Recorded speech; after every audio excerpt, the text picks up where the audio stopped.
ايش قد حلوة الإنسان ينام نهاية اليوم وهو ما ظالم له ولا واحد،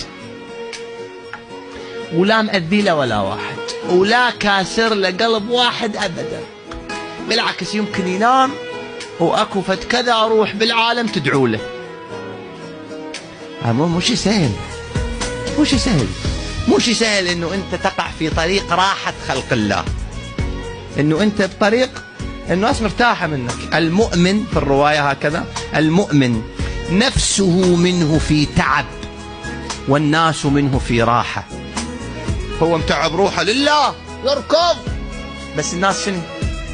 ناس مرتاحة، ناس مرتاحة. هو مقدم لها خدمة، هو مساعدها، هو مدخل الابتسامة على شفاههم، في قلوبهم راحة، في كذا، وما مأذي أحد. يعني ماكو واحد بالكرة الأرضية الآن أنا غاثة مثلا. حاول تحقق هاي الرتبة، ماكو واحد تغاثة، خلص.